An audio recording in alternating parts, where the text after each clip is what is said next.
జలవనరుల శాఖ మంత్రులు తెలంగాణ రాష్ట్రానికి సంబంధించి అంటే ఎవరెవరు అక్కడ మాజీ ముఖ్యమంత్రి కేసీఆర్ గారు అండ్ హరీష్ రావు గారు వాళ్ళల్లో ఎవరినైనా కానీ పెట్టండి, ఇంకా ఎవరినైనా పెట్టండి, అందరు కలిసి పోయి విజిట్ చేయండి, అక్కడ పోయి పరిశీలించరండి పనులు ఆగినాయా లేదా అని రేవంత్ రెడ్డి గారు చెప్పడం జరిగింది. అంటే ఇది ఇప్పుడు సామాన్య మానవుడు ఏమని అర్థం చేసుకోవాలా? 4 గోడల మధ్యలో చర్చ జరిగింది. ఏం చర్చించుకున్నారో ఇద్దరు రాష్ట్ర ముఖ్యమంత్రులకు తెలుసు. మొత్తం మీద రేవంత్ రెడ్డి గారు ఈ వ్యాఖ్యలు ఎక్కడ చేసినారు? అసెంబ్లీ సాక్షిగా చేస్తూ నిజ నిర్ధారణ కమిటీ వేయండి అని అంటున్నారు, అన్ని పార్టీల వాళ్ళని తీసుకొని పోయి. అంటే ఇది ఇప్పుడు సామాన్య మానవులు ఆంధ్ర రాష్ట్రంలో కానీ తెలంగాణ రాష్ట్రంలో కానీ ఈ మాటలను నమ్మాలనా లేదా?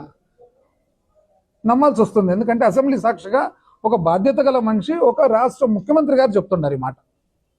పైగా మీరు పోయి పరిశీలన చేయండి అంటున్నారు, నిజ నిర్ధారణ కమిటీ వేయండి అంటున్నారు, అన్ని పార్టీల వాళ్ళని పెట్టమంటున్నారు. అంటే దీనికి పరిణామం ఏమి? రాయలసీమ లిఫ్ట్ స్కీమ్ ఒకవేళ ఆగిపోతే దాని పరిణామం ఏమి?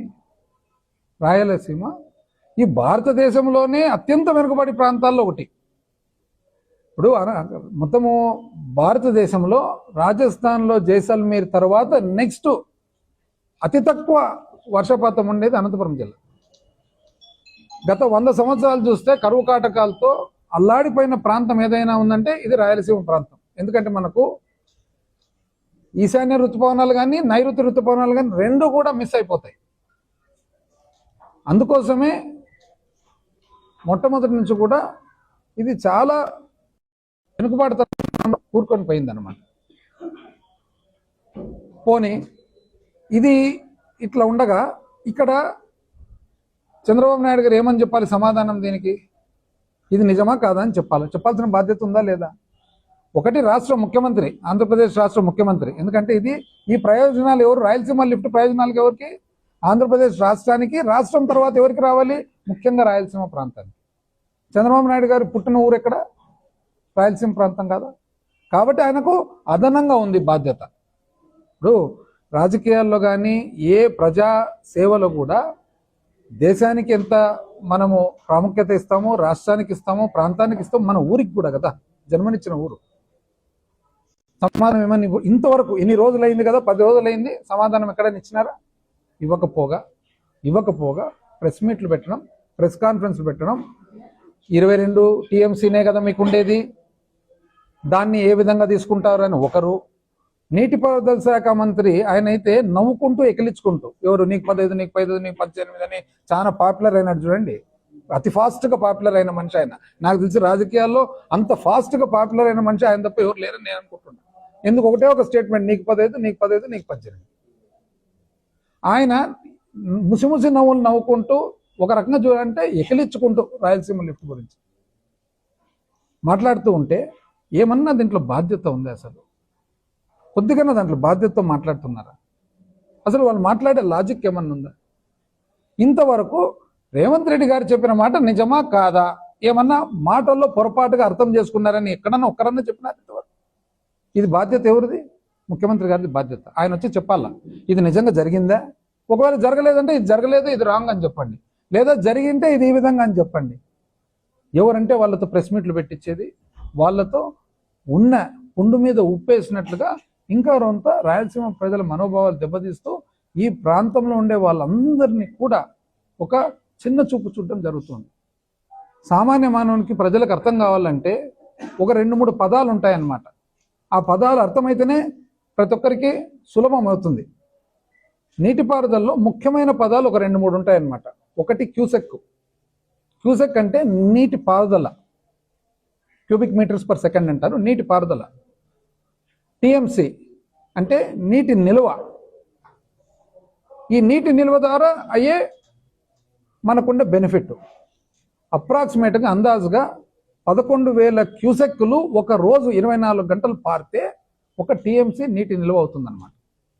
ఒక్కసారి నీటి నిల్వ 1 టీఎంసీ పెట్టుకుంటే ఇంచుమించు 10,000 చెరుకు ఎకరాలకు మనము నీటిపారుదల ఇరిగేషన్ ఇచ్చేదానికి అవకాశం ఉంటుందన్నమాట. ఈ 3 ఎప్పుడైతే పబ్లిక్ అర్థమవుతాయో ఈ రాయలసీమ లిఫ్ట్ గురించి మిగతా అంతా కూడా అర్థమవుతుంది అనమాట. లేకుంటే మనం ఊరికే క్యూసెక్లు అని టీఎంసీ అని చెప్తుంటే పబ్లిక్ అర్థం కాదు. అప్రాక్సిమేట్గా 11,000 క్యూసెక్లు 24 గంటలు పారితే ఒక టీఎంసీ అంటే మనము 24 గంటల సేపు బిందె లోపల ఒకవేళ ఇన్ని నీళ్ళు ఇస్తే ఆ ఇచ్చే పారుదల క్యూసెక్లు బిందె నిలువ టీఎంసీలు. ఆ తర్వాత ఆ బిందె మనం ఒకవేళ 20 మందికి తాపుతామా 30 మందికి తాపుతామా అనేది ఎట్లుందో గ్లాసుల ప్రకారంగా ఆ బిందెతో పాటు 10 నుంచి 12,000 ఎకరాలు మనం నీరు ఇచ్చేదానికి అవుతుంది అనమాట వ్యవసాయాన్ని. ఇది సారాంశం.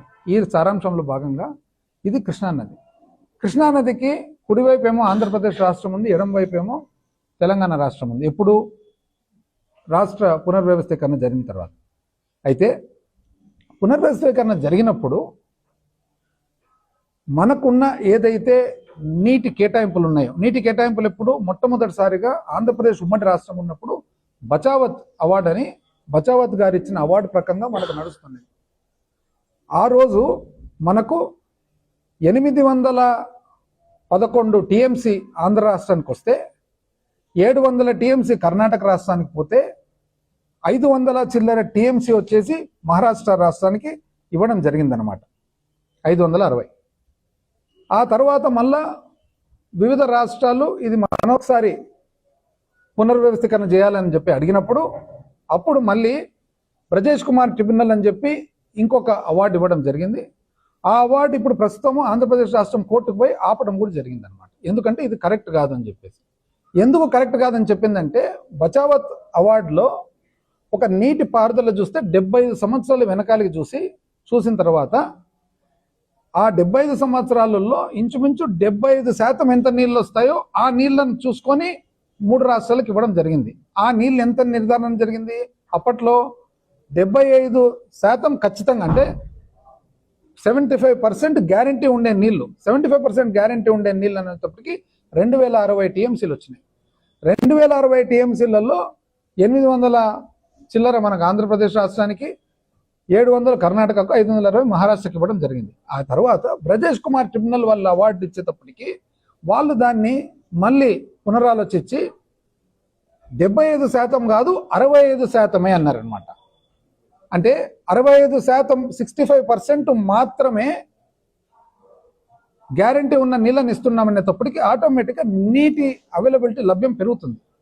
నీటి లభ్యం పెరిగినప్పుడు 1001 టీఎంసీ ఆంధ్రాకు, 911 టీఎంసీ కర్ణాటకకు, అదేవిధంగా మహారాష్ట్రకు 666 టీఎంసీ. ఇది ఆంధ్రప్రదేశ్ రాష్ట్రానికి పెద్ద నష్టం. ఎందుకు నష్టం అంటే ఇంతకు ముందు ఆంధ్రప్రదేశ్ రాష్ట్రానికి ఎంత 811 పేరుకు ఆంధ్రప్రదేశ్ రాష్ట్రానికి ఇప్పుడు 1001 అయింది కదా. కానీ కర్ణాటకకు మహారాష్ట్రకు ఎంత అయింది? వాళ్ళది 700 నుంచి 900కు అయింది, 560 నుంచి 666 అయింది. కాకపోతే దీంట్లో ముఖ్యమైన అంశం ఏమంటే నీళ్ళు ఎక్కడి నుంచి వస్తాయి? పైనుంచి వస్తాయి. పైనుంచి వచ్చినప్పుడు ఆటోమేటిక్గా ఈ నీళ్ళనంతా వాళ్ళు వాడేసుకుంటారు. అంటే ఇంతకు ముందు కర్ణాటక ఒకవేళ 700 టీఎంసీ వాడుకునే దానికి అవకాశం ఉంటే ఈరోజు కర్ణాటకకు 900 టీఎంసీ వాడుకునే దానికి అవకాశం ఉంది. ఇంతకుముందు మహారాష్ట్రకు 560 టీఎంసీ వాడేదానికి అవకాశం ఉంటే 666 టీఎంసీ ఇప్పుడు వాడుకునే దానికి అవకాశం వస్తుంది. నీళ్లు పైనుంచి కిందికి వస్తాయి కాబట్టి ఫస్ట్ వాళ్ళ కేటాయింపులు వాళ్ళు ఏమంటారంటే ఇది నాది భాగం, నేను వాడేసుకుంటున్నా అంటే ఇక్కడికి తగ్గిపోతాయి. పైగా గత 20-30 సంవత్సరాల్లో నేను ఎందుకు ఈ చరిత్ర అంతా చెప్తున్నా అంటే చంద్రబాబు నాయుడు గారి కాంట్రిబ్యూషన్ టు ఆంధ్రప్రదేశ్ రాష్ట్రం ఎంత ఉంది ఇప్పుడు అందరికి అర్థమవుతుంది. ఆయన ఏ లెవెల్లో కాంట్రిబ్యూట్ చేసినాడు ఆంధ్రప్రదేశ్ రాష్ట్రానికి. ఎప్పుడైతే ఈ 20-30 సంవత్సరాలుగా ప్రాజెక్టులన్నీ కేటాయింపులు జరిగినాయో ఆ కేటాయింపులలో కర్ణాటకలో కానీ మహారాష్ట్రలో కానీ విపరీతంగా ప్రాజెక్టులు కట్టేసినారు. కృష్ణా నది చూసుకుంటే ముఖ్యంగా దాని ట్రిబ్యూటరీస్ వచ్చేసి కృష్ణ, భీమా, మల్లప్రభ, ఘట్టప్రభ. మల్లప్రభ అనే ఒక నది మీద ధారవాడ దగ్గర వస్తుంది. అక్కడ సౌదత్తి అనే ప్రాజెక్టు, పెద్ద ప్రాజెక్టు కట్టడం జరిగింది. ఘట్టప్రభ అనే నది మీద హిడికల్ అని బెల్గాం దగ్గర ఒక పెద్ద ప్రాజెక్ట్ కట్టడం జరిగింది. కృష్ణానది మీద ఆల్మట్టిలో కట్టడం జరిగింది. నారాయణపూర్ మీద కట్టడం జరిగింది. భీమా మీద మహారాష్ట్ర నుంచి చూస్తే వివిధ ప్రాజెక్టులు కట్టడం జరిగింది. ఇవన్నీ కట్టడం వలన ఏమైందంటే నీటి లభ్యం ఆంధ్రాకి రావడం లేదు. పేరుకు ఇన్ని టీఎంసీలు పారుతాయని ఉంది కానీ దాటి రావడం లేదు ఇక్కడికి. పైగా కర్ణాటకలో, మహారాష్ట్రలో ఎక్కువ శాతం చెరుకేస్తారు. చెరుకు వలన వాళ్ళకి అక్కడ నీటిని నది నుంచే లిఫ్ట్ చేస్తారు. అంటే మీరు పోయి అక్కడ నదులు చూస్తే వేల పంపు సెట్లు ఉంటాయి నదుల మీద, వేల పంపు సెట్లు, కిలోమీటర్ల కొద్దీ. ఇప్పుడు మన దగ్గర ఒక పొలం నుంచి ఇంకో పొలం పైప్ లైన్ పోవాలంటే ఒప్పుకోకపోవచ్చు, అక్కడ పొలం నుంచి పొలం దాటి కిలోమీటర్ల పైప్ లైన్లు వెళ్ళిపోతుంటాయి. ఆ విధంగా ఎన్నో టీఎంసీ లిఫ్ట్ చేస్తుంటారు. ఈ నేపథ్యంలో బచావత్ ట్రిపుల్ ఇచ్చినప్పుడు వాళ్ళు ఏమన్నారంటే నెక్స్ట్ అవార్డు ఇచ్చేటప్పుడు ఏ ప్రాజెక్టులు అయితే ఏ రాష్ట్రంలో ఉన్నాయో ఆల్రెడీ ఉన్న ప్రాజెక్టులు కానీ కడుతున్న ప్రాజెక్టులు కానీ ఈ రెండింటిని పట్టి కేటాయింపులు చేయండి అని చెప్పి ప్రదేశ్ కుమార్ ట్రిబ్యునల్కి ఇస్తే, చంద్రబాబు నాయుడు గారు ముఖ్యమంత్రిగా ఉండగా 2004 సంవత్సరంలో సరైన వాదనలు ప్రదేశ్ కుమార్ ట్రిబ్యునల్ దగ్గర ఇవ్వనందువలన ఈరోజు ఈ 75% నుంచి 65% లభ్యము పెంచడము, తద్వారా కర్ణాటక మహారాష్ట్రకు ఇది గొప్ప కాంట్రిబ్యూషన్ ఆయన చేసింది. ఆయన వలన ఈరోజు ఆంధ్రప్రదేశ్ రాష్ట్రానికి కృష్ణానది మీద రావాల్సిన నీళ్లు 100 టీఎంసీలు యాక్చువల్గా తగ్గిపోయింది. రెండో పాయింట్ ఏమంటే డ్యాములు కట్టనందువలన, డ్యాములు లేనందువలన, తన పీరియడ్లో కట్టనందువలన ప్రదేశ్ కుమార్ ట్రిబ్యునల్ వచ్చేటప్పటికి ఆన్ గోయింగ్ ప్రాజెక్ట్స్ అన్నందుకు అప్పుడు రాజశేఖర రెడ్డి గారు ఇది గమనించుకొని చాలా అన్యాయం జరుగుతుంది రాష్ట్రానికి, రాబోయే కాలంలో ఇబ్బంది అనే ఉద్దేశంతో గబగబ ప్రాజెక్టులన్నీ స్టార్ట్ చేసేసినారు రాజశేఖర రెడ్డి. జలయజ్ఞం కింద ప్రాజెక్టులు స్టార్ట్ కావడం ఒకటి. ముఖ్యంగా ఆంధ్రప్రదేశ్ రాష్ట్రానికి అంతా కూడా అందులో వెనుకబడిన రాయలసీమ, ఒంగోలు, ప్రకాశం జిల్లా ప్రాంతానికి మరీ ముఖ్యంగా లాభం జరగాలనే ఉద్దేశం, మంచి జరగాలి. పైకి ప్రాజెక్టులు అంటూ ఇప్పుడు కట్టకుంటే ఇప్పటికే చాలా సమయం వేస్ట్ అయింది.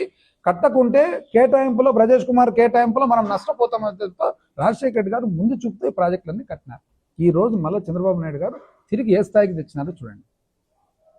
ఈ నష్టమంతా ఫస్ట్ 2 టర్ములో విజనరీ కింద చేసేసి ఇప్పుడు మళ్ళా కొత్తగా చేస్తున్న నష్టం ఏమంటే రాయలసీమ లిఫ్ట్ స్కీము రేవంత్ రెడ్డి గారు చెప్పిన ప్రకారం అయితే ఇంకా ఈయన మానేసినట్లే కదా, ఆపేసినట్లే కదా. ఒకవేళ అది రాంగ్ అయితే బయటకు వచ్చి చెప్పాలి కదా, నాయన రేవంత్ రెడ్డి గారు నేను ఎప్పుడు చెప్పిన ఈ మాట, మనం ఎప్పుడు కలిసినాము, నేను ఎప్పుడు చెప్పిన ఆ మాట అంటున్నారు. ఎక్కడైనా కానీ ఎక్కడెక్కడికో తీసుకుపోతారు. 34 కదా, 22 కదా, ఈ నంబర్స్ వద్దండి. సింపుల్, మీరు రాష్ట్ర ముఖ్యమంత్రి, ఆయన రాష్ట్ర ముఖ్యమంత్రి, ఆయన చెప్పినాడు, మీరు ఒప్పుకున్నారు, ఆపేసినారని ఆయన అన్నాడు. నిజమా కాదని ముందుకు చెప్పండి. 30 మంది మాట్లాడాల్సిన అవసరం ఉంది. అసలు ఇన్ని ఫిగర్స్ అన్ని తీసుకోవాల్సిన అవసరం ఏముంది? ఈ నేపథ్యంలో ఈ విధంగా ఉండగా 2014 తర్వాత రాష్ట్ర పునర్వ్యవస్థీకరణ జరిగిన తర్వాత మనకు ప్రధానంగా రాయలసీమ ప్రాజెక్టులు ప్రధానంగా ఏమేమి ఉన్నాయి?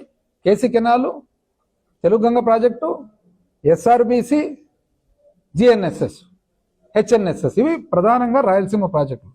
ఈ రాయలసీమ ప్రాజెక్టులు ఒక హెచ్ఎన్ఎస్ఎస్ పక్కన పెడితే మన జిఎన్ఎస్ఎస్ కానీ, తెలుగు గంగ ప్రాజెక్ట్ కానీ, ఎస్ఆర్బిసికి కానీ, కేసీ కెనాల్ కానీ ప్రధానంగా, కేసీ కెనాల్ కొంత పైనుంచి వచ్చినా కూడా సుంకేశ్వరం నుంచి ప్రధానంగా మనకు పోతిరెడ్డిపాడు నుంచి నీళ్లు తీసుకుంటారు అనమాట. పోతిరెడ్డిపాడు ఎక్కడుంది? పోతిరెడ్డిపాడు శ్రీశైలం వెనకాల భాగంలో ఉంది, ముందు భాగం కాదు. ముందు భాగం శ్రీశైలం నీళ్ళు వదిలిపెడితే సాగర్కి వెళ్ళిపోతాయి, మధ్యలో ఎక్కడ తీసేదానికి లేదు. శ్రీశైలం డ్యామ్ నుంచి నీటిపారుదలకు ఇక్కడ ఏం వాడాలంటే కూడా వెనకాల నుంచి వాడాల్సిందే తప్ప ముందు వాడికి రాదు. ముందు ఇడిచిపెడితే డైరెక్ట్ సాగర్కి వెళ్ళిపోతాయి, అక్కడ నుంచి కృష్ణా డెల్టాకి వెళ్ళిపోతాయి. సో రాయలసీమ ప్రాంతానికి కానీ, ప్రకాశం జిల్లాకు కానీ, కొంతవరకు నెల్లూరుకు కానీ రావాలంటే వెనకాల నుంచి తీయాలి. వెనకాల నుంచి తీయాలంటే ఇక్కడ పోతిరెడ్డిపాడు దగ్గర తీయాలి. సో పోతిరెడ్డిపాడు దగ్గర తీసే హెడ్ రెగ్యులర్ ఏదైతే ఉందో అది చిన్నగా ఉందనే ఉద్దేశంతో, ఇది తప్ప వేరే మార్గం లేదని రాజశేఖర రెడ్డి గారు అప్పుడు ఏం చేసినారంటే వెడల్పు చేసినారు. వెడల్పు చేసినప్పుడు ఎట్లా చేసినారు వెడల్పు? దాన్ని 44,000 క్యూసెక్లు, అంటే ఇంతకు ముందే చెప్తే క్యూసెక్ అంటే 44,000 క్యూసెక్లు అంటే ఒక్క 24 గంటలకైనా 44,000 క్యూసెక్లు తీస్తే 4 టీఎంసీ వస్తుంది బయటికి. మన దగ్గర సామర్థ్యం ఏముంది? ఇంచుమించు 40 TMC GNSS Galeru Nagari, 39 correct చెప్పాలంటే సామర్థ్యం ఎంత ఉంది? ఇంచుమించు 29 టీఎంసీ, 30 టీఎంసీ అంటే 29 కరెక్ట్ చెప్పాలంటే తెలుగు గంగ ప్రాజెక్టు. అదేవిధంగా 28, అదేవిధంగా 19 ఎస్ఆర్బిసి, అదేవిధంగా కేసీ కెనాల్కు కొంచెము ఆగ్మెంటేషన్. ఇవన్నీ చేయాలంటే పోతిరెడ్డిపాడు నుంచి తీసుకోవాలనే ఉద్దేశంతో రాజశేఖర్ గారు వెడల్పు చేస్తే ఆ రోజు అల్లరి చేసినది ఎవరండి? టీడీపీ కదా. అల్లరి చేయలేదా? ఆడ కట్ట మీద నిలబడి ఇదే టీడీపీ మాజీ మంత్రులు, ఎమ్మెల్యేలు వీళ్ళందరూ నిలబడి ఆపలేదా? వీళ్ళందరూ ఎవరు? ఆ రోజేమో అల్లరి చేస్తారు, అయినా రాజశేఖర రెడ్డి గారు తోసేసుకొని ముందుకు వెళ్ళిపోయినాడు. ఆయన స్టైల్లో ఆయన వెళ్ళిపోయినాడే, అల్లరి చేస్తూ అల్లరి దానికి చేస్తాను, నేను చేసే పని నేను చేసుకుంటాను, చేసేసినాను. చేసిన దానివల్ల వచ్చింది. అయితే అప్పుడు ఎట్లా? 841 అడుగుల్లో ఉంది లెవెల్లో ఏది? పోతిరెడ్డిపాడు హెడ్ రెగ్యులేటర్ 841 అడుగుకు వస్తే శ్రీశైలంలో నీళ్లు అప్పుడు ఫస్ట్ పోతిరెడ్డిపాడులోకి నీళ్ళు వస్తాయన్నమాట. అక్కడ నుంచి ఈ ప్రాజెక్టులకు అంతా పోవాలి. శ్రీశైలం ఫుల్ రిజర్వాయర్ లెవెల్ ఎంత 885. కానీ ఈ 44,000 క్యూసెక్లు ఫుల్గా డ్రా చేయాలంటే ఎంత ఉండాలా? 881. 885 ఫుల్ లెవెల్ అయితే 881 4 అడుగులు తక్కువ ఫుల్ లెవెల్కి వస్తేనే 44,000 క్యూసెక్లు వస్తాయన్నమాట. రాజశేఖర రెడ్డి గారు ఇది వెడల్పు చేయకముందు అసలు ఏమీ లేదు. దాని తర్వాత పునర్వ్యవస్థీకరణ జరిగిన తర్వాత తెలంగాణ వాళ్ళు మొత్తం నీళ్లు వాడేది స్టార్ట్ చేసినారు లెఫ్ట్ నుంచి. ఎట్లా? వాళ్ళకున్న కల్వకుర్తి స్కీమ్ ఏదైతే ఉందో 25 టీఎంసీ నుంచి 40కి పెంచుకున్నారు. వాళ్ళకున్న ఎస్ఎల్బీసీని సామర్థ్యం పెంచుకుంటున్నారు. ఇది కాక పాలమూరు రంగారెడ్డి డిండి కొత్త స్కీములు పెట్టినారు. ఇవన్నీ కూడా ఏ లెవెల్లో పెడుతున్నారు? 800. అంటే ఒక మాటలో చెప్పాలంటే ఇది 885 అయితే, ఇది 881 అయితే, ఇది 841 అయితే, ఇది 800కి వచ్చేసింది. ఈ పరిస్థితుల్లో జగన్మోహన్ రెడ్డి గారు ఇది కనుక్కొని చాలా ఇబ్బంది జరగబోతుందనే ఉద్దేశంతో మనము కూడా 800 లెవెల్కు పెట్టి నీళ్లు తీసుకుంటే తప్ప ఇది లాభం లేదు అని తీసుకోవాలనే ఉద్దేశంతో పోతిరెడ్డిపాడు హెడ్ రెగ్యులేటర్ దగ్గర దాన్ని ఇంకా కొద్దిగా సామర్థ్యం పెంచుతూ 3 టీఎంసీ రోజుకు 3 టీఎంసీ తీసేటట్లు ఇంచుమించు 40 నుంచి 50 రోజులు తీసేటట్లు 3 టీఎంసీ తీయాలని చెప్పి ఒరిజినల్గా 6,000 చిల్లర కోట్లు అయితే కనీసం మొదటి భాగం ఫేజ్ 1 పనులు 3,800 నుంచి 4,000 కోట్లతో పనులు చేపట్టడం జరిగింది. ఈరోజు దానికి వాళ్ళు ఏమంటున్నారు? మీరు ఇంత పెద్ద ప్రాజెక్ట్ ఎందుకు తీస్తున్నారు? ఇది 20 టీఎంసీలే కదా. 20 టీఎంసీలు అనేది ఎవరన్నారు? మీకు అసలు కృష్ణానది నది పారకంలో ఉంటుంది. నది పారకంలో ఉన్నప్పుడు 885 ఎప్పుడు చేరుతుంది? నువ్వు నీళ్ళే తీయకుంటే, అది కూడా పైన నుంచి నీళ్ళు ఇడిస్తే, వర్షాలు బాగా ఒక 10 సంవత్సరాల్లో చూస్తే 1 2 సంవత్సరాలు తప్ప నీకు 885 వచ్చే పరిస్థితే లేదు. ఎందుకు లేదు? ఇంతకుముందు నేను చెప్పినందుకు ఎన్ని డ్యాములు పైన కర్ణాటకలో కట్టినారు, ఎన్ని డ్యాములు ఆడ కట్టినారు అనే ఉద్దేశంతో లేదు. ఆల్రెడీ తెలంగాణ 800 నుంచి లిఫ్టింగ్ వాళ్ళు స్కీములు స్టార్ట్ చేసినారు. మరి నువ్వు చూసుకుంటూ ఊరుకుండాలనా, లేకుంటే నువ్వు కూడా ఆ లెవెల్కు పోయి తీయాలనా?